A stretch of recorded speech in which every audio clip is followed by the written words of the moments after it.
Bienvenidos a otra semana más en Enigmas de la Historia. Hoy vamos a rebuscar un poco los libros donde se conjetura o se cuentan personajes o lugares que o bien se han olvidado o quizás se esconden para que no todos tengamos la posibilidad de hacernos preguntas. Pero como en Enigmas de la Historia somos muy curiosos, les traemos algunos para que no se los sigan escondiendo. Empezamos otro Enigmas de la Historia.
Hoy quiero hablarles de Venceslao Moguel Herrera.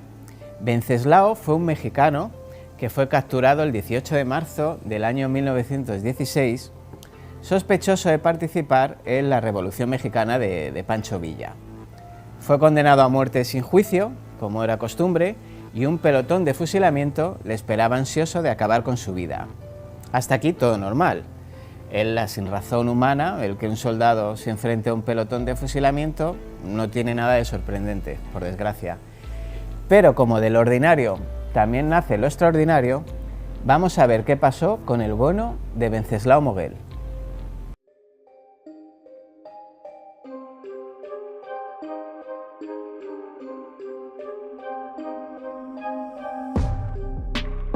Al amanecer del día siguiente, las tropas de Salvador Alvarado esperaban ansiosas. El vaho salía de sus bocas y el acero de sus armas estaba frío. Hacían bromas sobre cuál de los condenados se haría primero sus necesidades encima. Un adolescente, Venceslao Moguel, empezó a sudar frío cuando vio cómo les colocaban a él y a sus compañeros pegados a un muro, todos en fila, y que una decena de fusiles les apuntaban directo al cuerpo para acabar con sus vidas como castigo por ser soldados de Pancho Villa en Yucatán. Venceslao fue colocado el último. Sus verdugos querían que el joven sintiera el terror al ver caer uno a sus compañeros. Y así fue, uno a uno como fichas de dominó se fueron desplomando los cuerpos de los revolucionarios al suelo, golpeando el frío barro que empezaba a calentarse con la sangre de los caídos. Era el turno de Venceslao.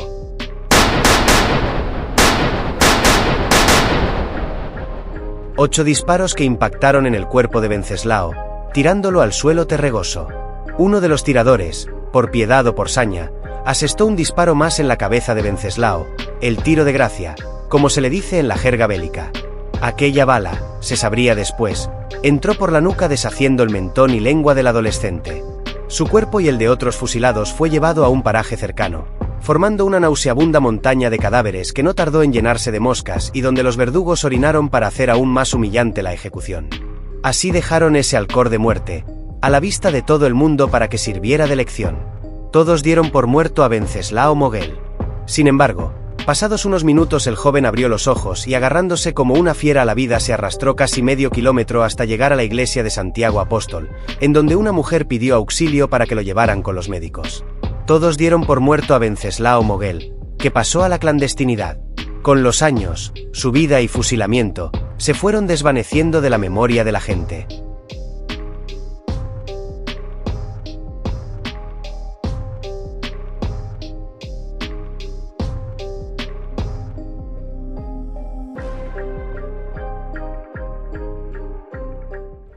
No crean que las peripecias de Venceslao Moguel acaban aquí, ¿no? El 15 de marzo del año 1918, aunque es posible también que haya sido alrededor de 1935, un excompañero revolucionario de nombre Julio Molina, que paseaba tranquilamente por la calle 47 de Broadway en Estados Unidos, al parecer se encontró a Venceslao. Bueno, realmente, propiamente no lo encontró a él, sino una foto de él. La imagen de Wenceslao estaba dentro de un cartel en las puertas del Ripley Auditorium, siendo exhibido como una atracción, un freak, el fusilado, ¿no?, le llamaban en el show. Meses antes, Robert L. Ripley lo había localizado y entrevistado para la Enciclopedia de lo Insólito, y en una transmisión, lo metieron en una transmisión para la cadena NBC, nombrando el caso como el primer hombre que sobrevivió a un fusilamiento o el fusilado de Alachó. Con los años se supo que la razón por la que seguramente Wenceslao Mogel sobrevivió fue porque, para su suerte, ninguna de las 9 balas que entraron en su cuerpo pegó milagrosamente en ningún órgano vital, ni tampoco el proyectil que entró por su cara tocó nunca el cerebro. No obstante, en México el caso en principio parece no haber tenido mayor relevancia, siendo una de las muchas historias extrañas que se pierden con el tiempo. Pero desde Enigmas de la Historia, como somos amantes de lo insólito, queríamos rendir este homenaje a un hombre valiente que con muchísimo coraje se aferró a la vida, una vida que llegó a rondar los 80 años. Bueno, ahora vamos a pasar a la sección de Antonio Checa, Historias de la Gente. He de reconocer que hemos recibido muy buen feedback de esta sección. La verdad que vamos a tocar temas a veces que sean un poquito incómodos, pero son reales y como tal vamos a contarlos. Bienvenido, Antonio. Muy buenas de nuevo. Y nos traes niños abandonados. Sí. Sí, prometo que el próximo tema será más agradable o más gracioso. Bueno, vamos a hablar de los niños abandonados en la historia de España, pero en esta ocasión lo que vamos a hablar es de niños, no ya de los niños expósitos, no ya de niños pequeñitos, sino de niños que eran abandonados a partir de los 10, 11, 12 años, que eran una edad en la cual esos niños, aunque evidentemente sus herramientas para defenderse la vida eran pocas, sí que desde luego ya algunas tenían mañas. Se podían bandear, se podían defender. Y bueno, aunque ahora es muy difícil ver a niños, por suerte, durmiendo en la calle, pero hay otras épocas en las que no hemos tenido tanta suerte. En absoluto, en absoluto. De hecho, hubo una época en la cual ver niños abandonados o niños que los cuales nadie cuidaba o nadie atendía, pues era algo que formaba parte del paisaje urbano, más del paisaje urbano que del paisaje rural, ¿de acuerdo? Niños de la calle. Efectivamente, los niños de la calle, meninos da rúa, etcétera, etcétera, etcétera, por tal. Aquí, por ejemplo, tenemos uno de los grandes cuadros de la escuela española, Murillo, el niño mendigo, y realmente, pues bueno, aquí tenemos los niños de los cuales pues vamos a hablar. Generalmente estamos hablando de niños, de adolescentes, que sus familias se habían desentendido de ellos o se habían escapado de sus familias e intentaban salir adelante por sí solos. ¿Y qué sabemos de ellos? Bueno, de su historia. Sabemos cosas, ¿de acuerdo? Y lo sabemos por dos vías.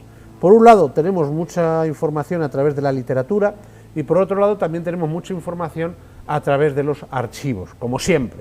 A través de los archivos, a través de la prensa, etcétera, etcétera. Si nos vamos a la literatura, pues sobre todo vamos a hablar de lo que eran los niños abandonados a finales del 19 y principios del 20. Nos vamos a ceñir a esa época por acotar un poco, ¿de acuerdo? Entonces, si nuestro realizador empieza a pasar nuevamente imágenes, vamos a ir comentando un poquito.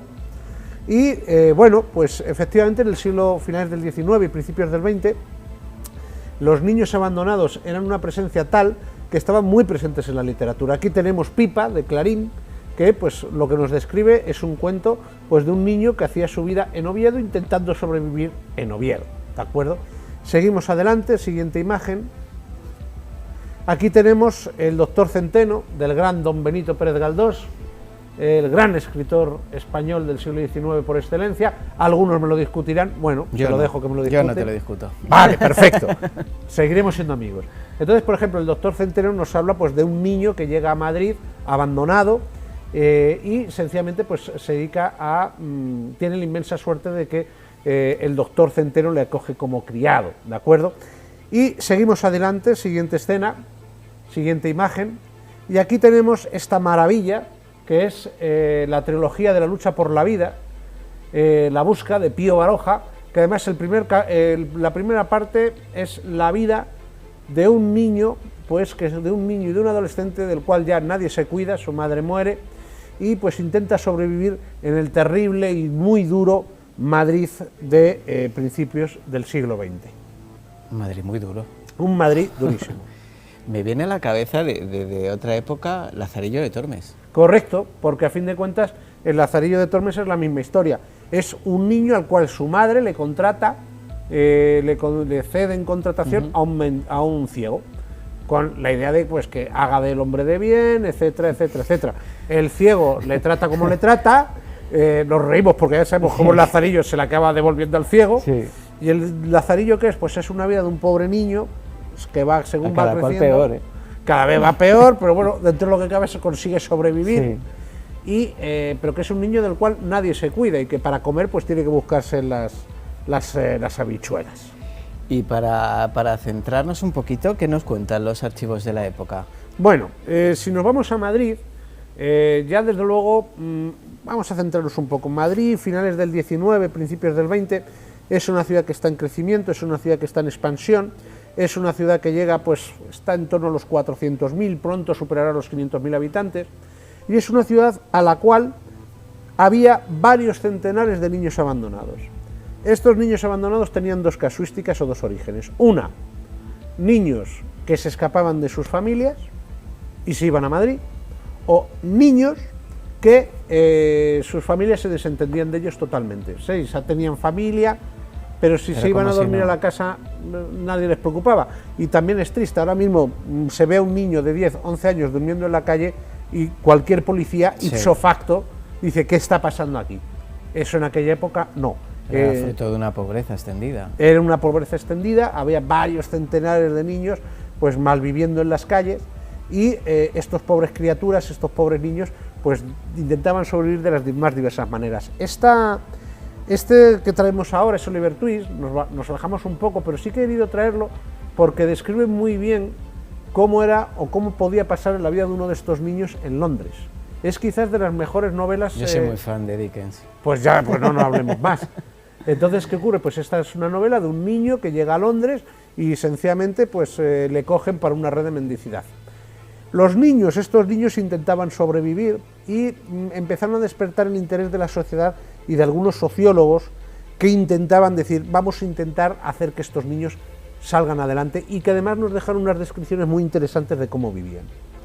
Y volviendo a Madrid, ¿cómo vivía en esos pequeños en Madrid? Esos pequeños golfillos de Madrid. Claro, se les llamaba golfillos muchas veces.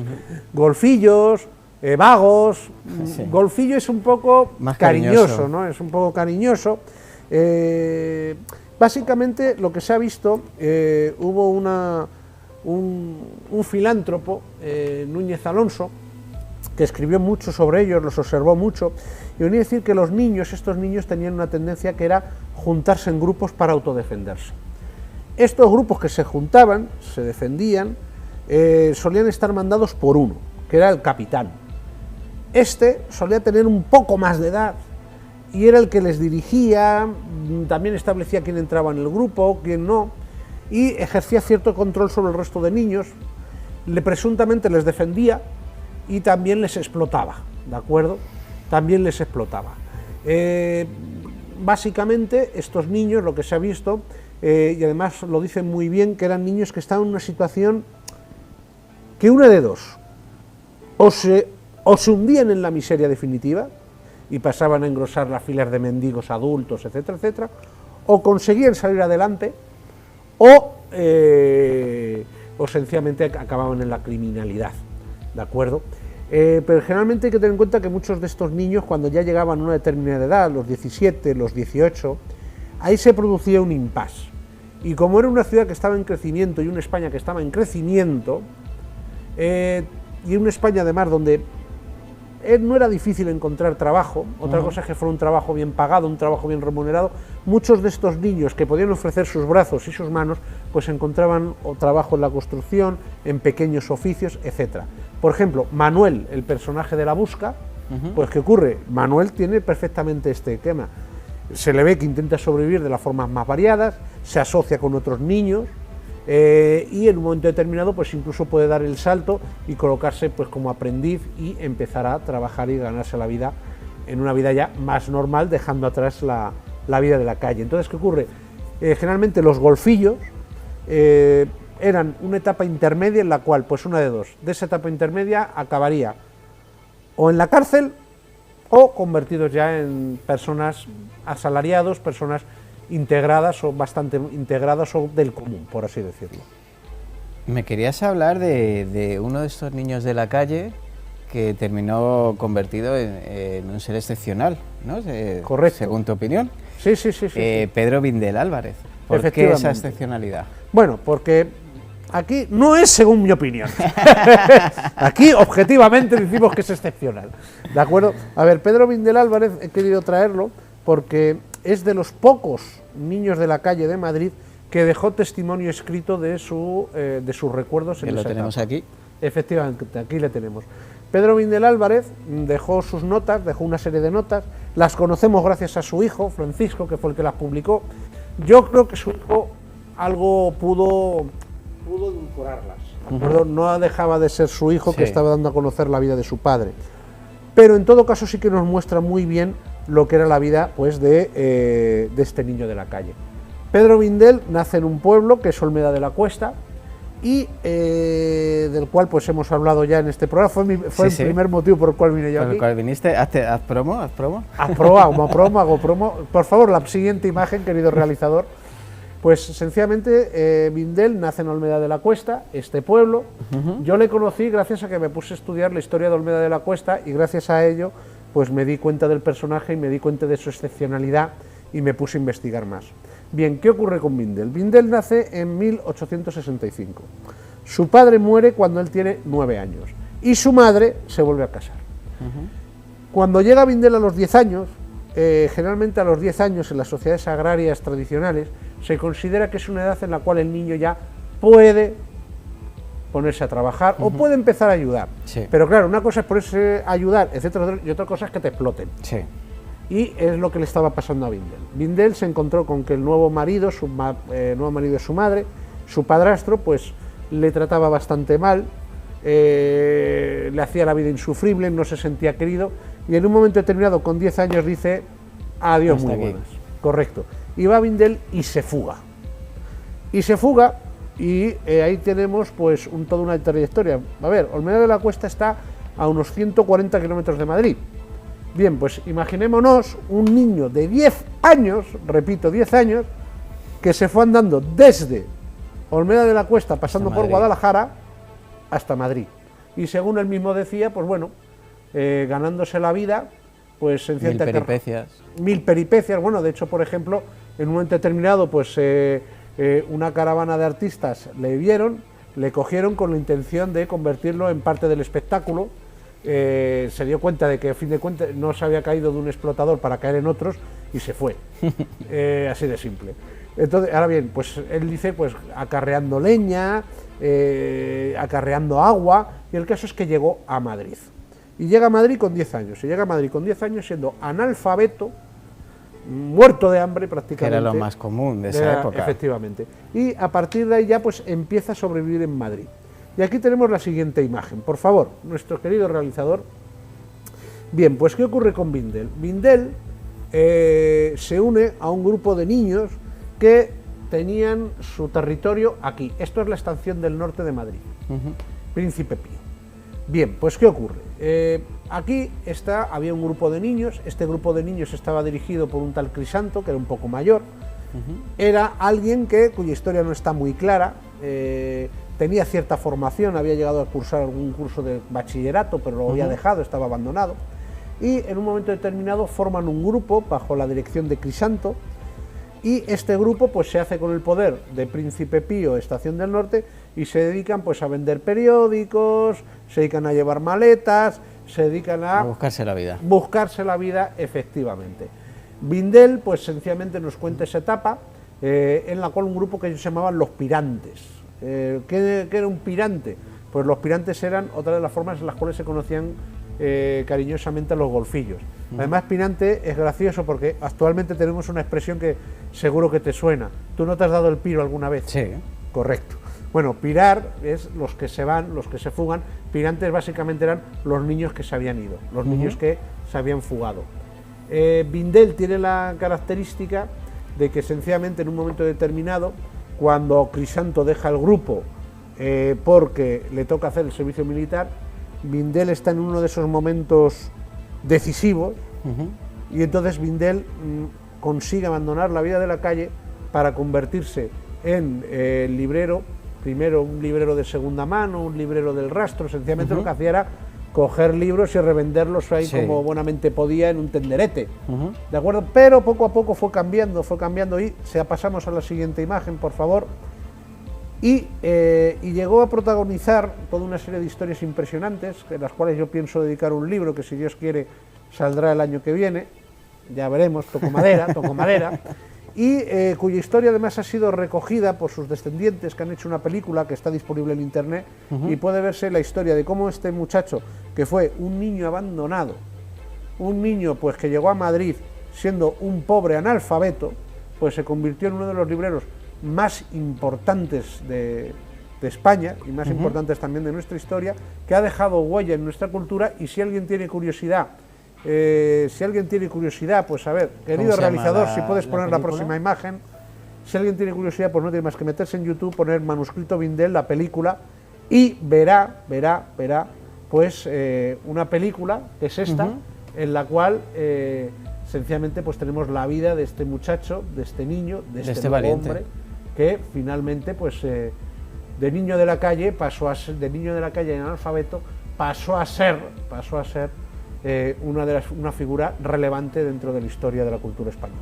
El sanador efecto de los libros. Por supuesto, bueno, es que Vindel lo dijo así, él aprendió a leer y fue gracias a los libros como se dio cuenta de su situación y quiso mejorarla. No es tontería, el sanador efecto de los libros, el sanador efecto de la cultura es fundamental.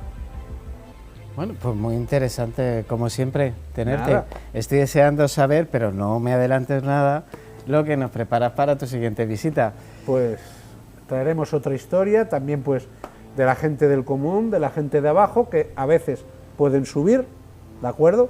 Incluso las circunstancias sean las peores, porque más honestamente las situaciones de peores Vindel fueron de las peores, pero se salieron adelante y, en fin, es lo que vamos a hablar en las próximas historias. Bueno, pues termina Historia de la Gente con Antonio Checa. Muchísimas gracias y nos vemos muy pronto, Antonio. Igualmente, muchas Roberto, gracias. nos seguimos viendo, espectadores.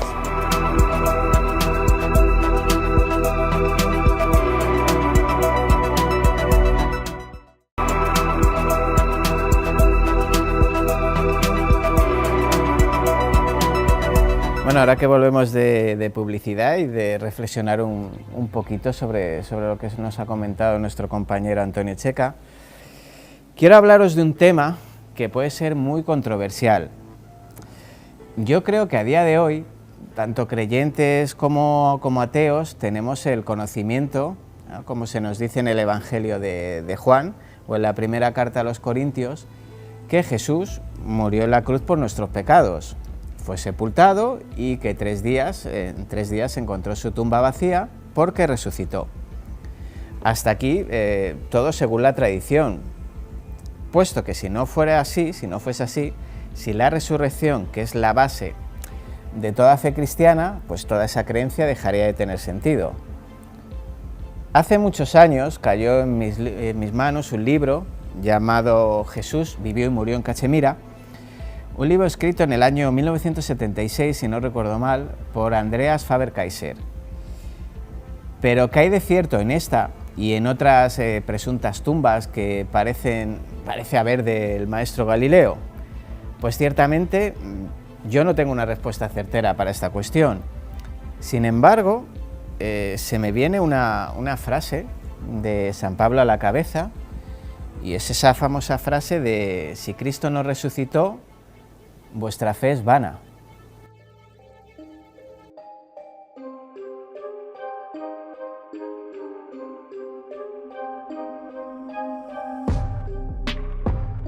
La febril fascinación que nos suscita la figura de Jesús de Nazaret siempre ha hecho que nos preguntemos qué hay detrás del mito.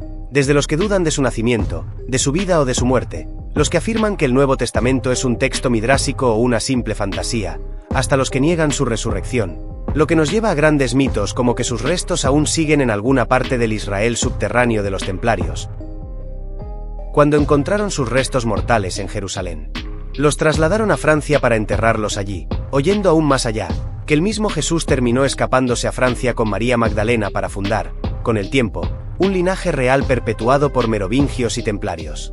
Con el tiempo las creencias y los mitos se han fundido de tal manera que es difícil separar uno de otros, lo que ha convertido la tumba de Jesús en un lugar tan buscado como adorado. Pero, ¿cuál es la sepultura real del Nazareno?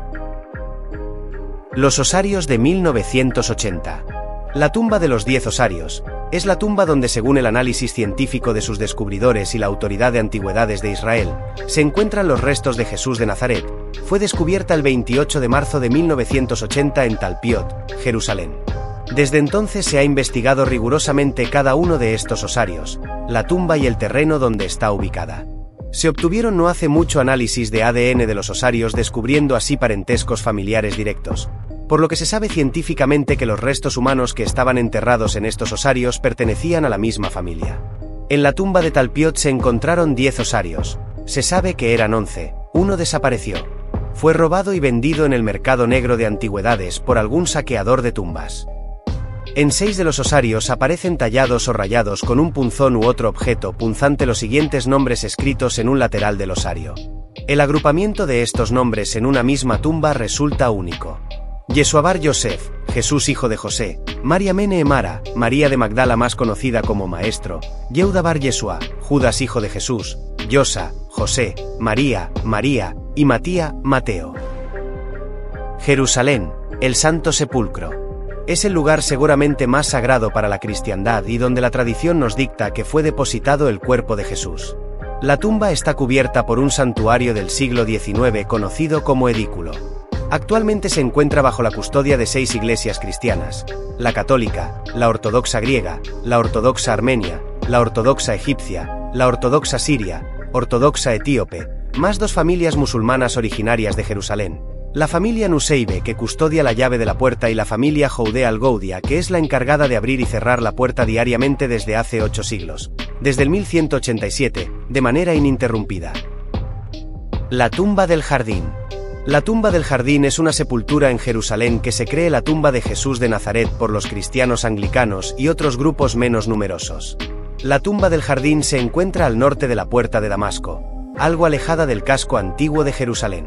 Tal sala, de tiempo de los romanos, se realizó desde un acantilado varios metros más alto. Hoy en día está rodeada de un jardín bastante cuidado, el cual es considerado por muchos visitantes de Jerusalén como lugar de paz y tranquilidad de la inmensa y tan poblada ciudad de Jerusalén. En el año 1867 se descubrió la tumba del jardín y en 1891 se desenterró. El año 1882 fue decisivo para el descubrimiento posterior, cuando el mismo general inglés Charles Gordon fue al lugar y se convenció de que debería de tratarse probablemente de la tumba de Jesús. Como pruebas le sirvieron la situación de la puerta de la ciudad y la forma de la colina, en donde reconoció un cráneo. En 1894 se creó para la conservación del lugar la Sociedad de la Tumba del Jardín, con cuyas donaciones se compró el área alrededor de la sepultura. La Mezquita de Omar. La Mezquita de Omar, también conocida como la Cúpula de la Roca, es uno de los símbolos más importantes de la ciudad de Jerusalén. Su arquitectura icónica y única es el resultado del trabajo de varios artistas y arquitectos a lo largo de los siglos. Además de ser un lugar de culto sagrado para los musulmanes, la mezquita es un testimonio de la rica historia cultural y religiosa de la ciudad. Fortificación de Masada. Esebe, la antigua Masada, es un soberbio promontorio rocoso desde el que se domina toda la orilla occidental del Mar Muerto, y en cuya cima descansan los restos de una espectacular fortaleza de trágica historia para sus moradores. Herodes el Grande hizo construir en este refugio casi inexpugnable un lujoso palacio que los romanos conseguirían conquistar alrededor de un siglo después de su construcción, pero no sin antes levantar una rampa de enormes dimensiones y llevar a cabo un asedio sin cuartel. De hecho, Masada constituye uno de los mejores ejemplos de arquitectura militar de toda la antigüedad. Srinagar, India. En los alrededores de Srinagar, en el barrio de Kanyar, podemos encontrar Rozabal, lo que podríamos llamar la tumba de Jesús en Cachemira. Al menos, Así lo consideran los ahmadíes, una comunidad de musulmanes reformistas a los que hay que considerar responsables directos de las teorías apuntadas por Faber-Kaiser en su Jesús vivió y murió en Cachemira. Los ahmadíes no consideran a Jesús el Hijo de Dios ni un Dios en sí mismo para ellos. Jesús sería uno de los más grandes profetas de Dios, y como tal merece respeto. Por eso se rinde culto a su humilde tumba de Srinagar. Por su parte, hindúes y budistas consideran a Yud Asaf un místico. La tumba de Jesús en Srinagar se halla en un humilde edificio coronado por un tejado verde.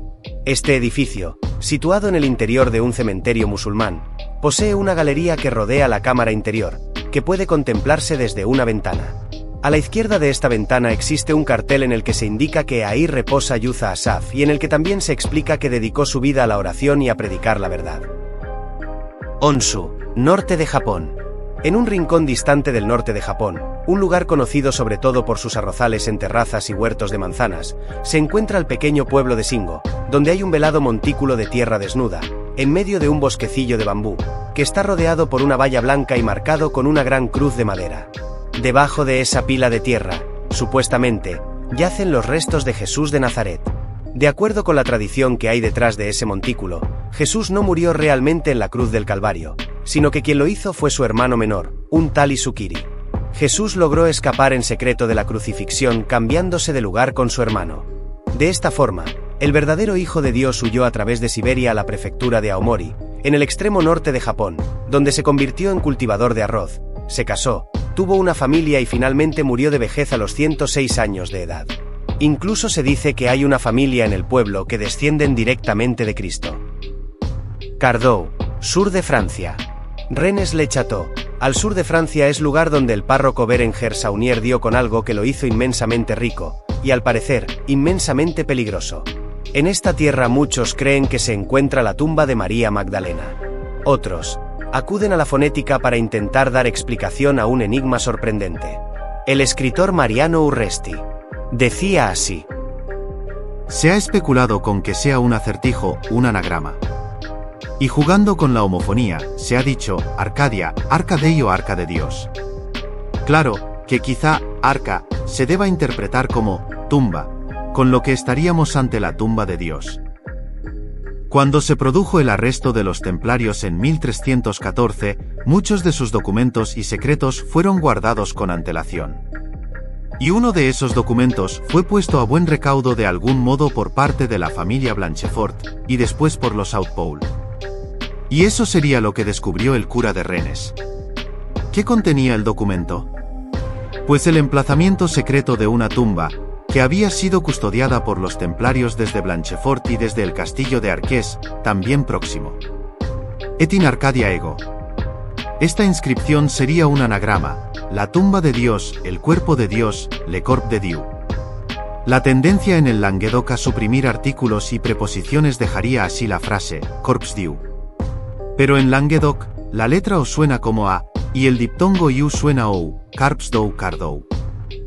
El monte Cardou, que aparecía pintado en el cuadro de Poussin junto a Rennes y el castillo de Blanchefort, ocultaría una tumba, la tumba de Dios, custodiada por el Temple, y cuyo secreto había ocultado en los pergaminos y de la cual también sabían determinadas corrientes vinculadas al Temple y al priorato de Sion, y que quisieron cederla a la posteridad utilizando claves secretas de geometría.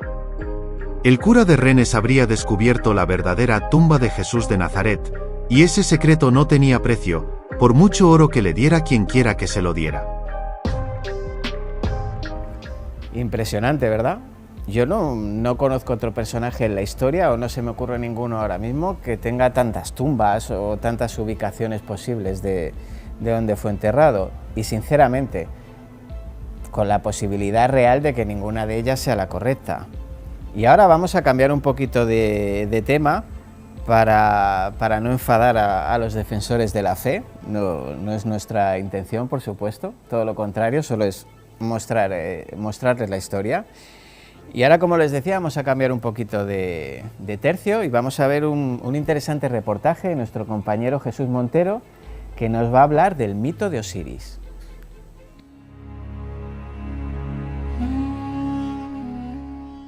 En el antiguo Egipto, la barrera que separaba la historia de la leyenda o el mito, en ocasiones era tan fina que se podía pasar de una a otra sin darnos cuenta.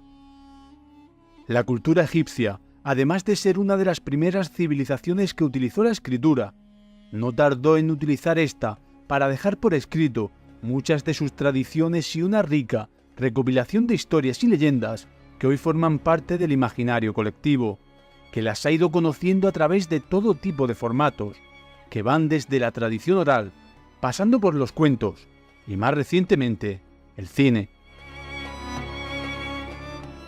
Una de las historias más fascinantes del antiguo Egipto es la que narra el asesinato del dios Osiris a manos de su hermano, el dios Set, acto con el que comienza una epopeya en la que se verán involucrados otros dioses del panteón egipcio, y la leyenda comienza de esta manera.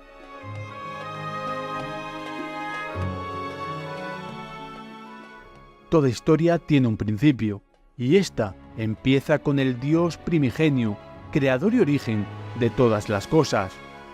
Nun creó la primera tríada de dioses, entre las que se encontraban Heb, dios de la tierra, Nut, diosa del cielo, y Ra, el dios del sol. Heb y Nut, tierra y cielo, engendraron 4 hijos, 2 varones y 2 hembras, Osiris y Set, Isis y Neftis. Estos dioses se casaron entre ellos, Osiris con Isis y Set con Neftis. Osiris, el más sabio de entre los dioses, se convirtió en el soberano de la tierra. Bajo su reinado enseñó a los hombres la agricultura y las leyes. Cuenta la tradición que fueron buenos tiempos, hombres y dioses eran felices, y Osiris era amado por todos, excepto por su hermano Set. Set sentía envidia de Osiris y quería usurpar el trono de la tierra. Para ello, logró seducir a 72 dioses, prometiéndoles numerosas prebendas a cambio de su ayuda. Una noche, mientras el dios Osiris descansaba, Set se acercó sigilosamente y tomó las medidas del cuerpo de su hermano. Con ello, ordenó fabricar el más majestuoso sarcófago jamás visto en las tierras del Nilo. Su decoración era la más fina y pulida representación del arte egipcio. El plan de Set tomaba forma, y para ello montó un banquete al que fueron invitados todos los dioses. Una vez allí, Set ordenó que trajeran el magnífico sarcófago, que deslumbró a todos los presentes y fue el centro de todas las conversaciones. Todos, y cada uno de ellos, querían poseerlo. El malvado Set se dirigió entonces a los presentes e indicó que se lo regalaría a aquel que encajase a la perfección en la medida del mismo. Uno por uno, todos los dioses fueron probando el sarcófago. A unos les iba grande, a otros pequeño, a unos ancho y a otros estrecho, hasta que llegó el momento en el que Osiris debía probarlo. El amado dios egipcio, entre risas, se tumbó en el sarcófago y comprobó atónito que era exactamente de su tamaño. En ese momento, Set y los 72 conjurados se abalanzaron sobre el sarcófago, cerrándolo e impidiendo que Osiris pudiera salir. Cerraron el sarcófago y, para asegurarse de que no lo podía abrir, utilizaron clavos e incluso lo sellaron con plomo fundido. Tras esto arrojaron el sarcófago al río Nilo, que siguiendo su curso natural llevaría el cuerpo de Osiris rumbo al mar Mediterráneo, o como lo conocían los antiguos egipcios, el Gran Verde. Isis, la esposa del dios Osiris, fue avisada por Tot, el dios de la sabiduría, y le aconsejó huir rumbo al delta del Nilo, para allí esconderse por temor a que tras acabar con su esposo, Isis fuese la siguiente en ser atacada. Esta huyó acompañada por 7 escorpiones. La diosa vagaba por las marismas del delta extenuada, cuando una noche buscó refugio en una casa, pero su dueña, al ver los escorpiones que formaban el cortejo de Isis, se negó a darles cobijo. Isis continuó su periplo en busca de refugio, pero uno de los escorpiones, de nombre Tefeu, entró en la casa de aquella señora y picó a su hijo, que entre gritos de dolor moriría en brazos de su madre.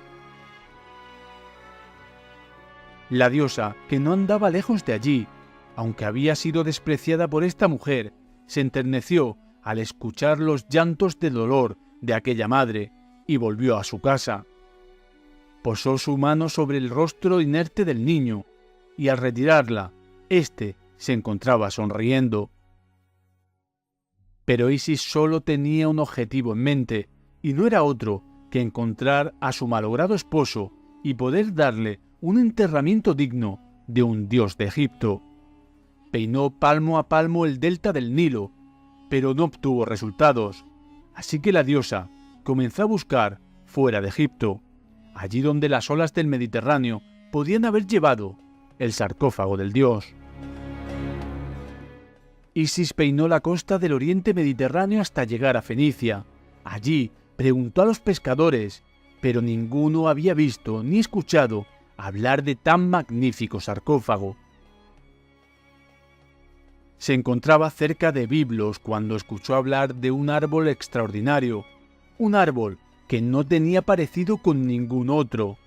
Isis no quería descartar ninguna posibilidad, así que pensó que tan majestuoso árbol debía estar en los jardines del rey, y hasta allí se dirigió entrando como criada a servir en el palacio.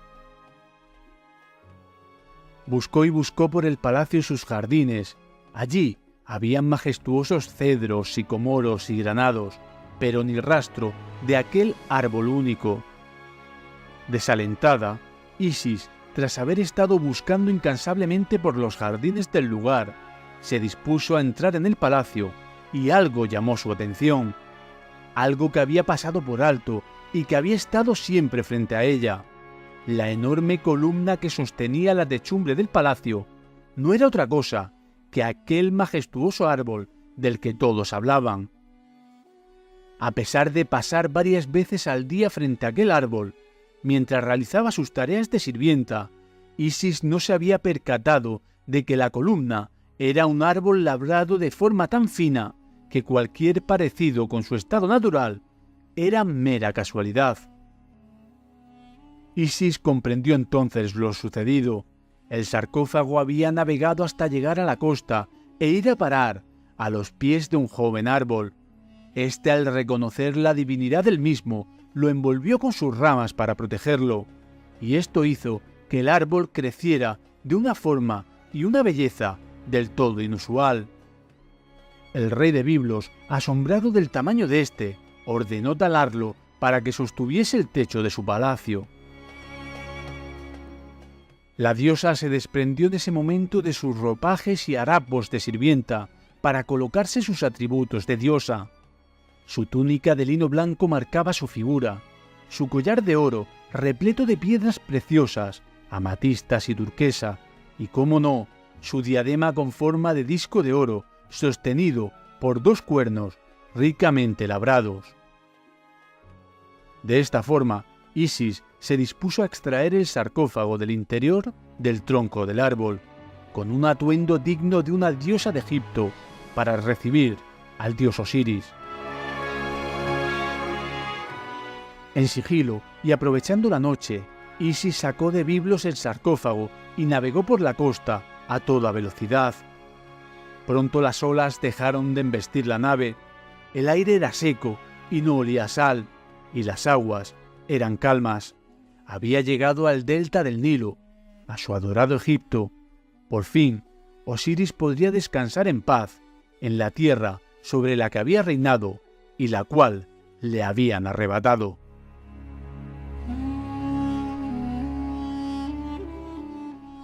Esta es la leyenda o el mito del asesinato de Osiris. La epopeya continúa, pues aquí no acabaron las desgracias del dios del inframundo. Si os ha gustado este relato, dejadme un comentario y os traeré más acerca de la mitología egipcia. Aquí dejo el vídeo por hoy. Os veo en el próximo reportaje. Adiós.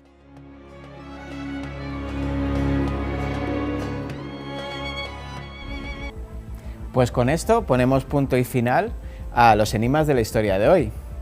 Les dejamos nuestro correo en pantalla y una vez más quiero agradecerles su complicidad. La próxima semana volveremos con más enigmas de la historia.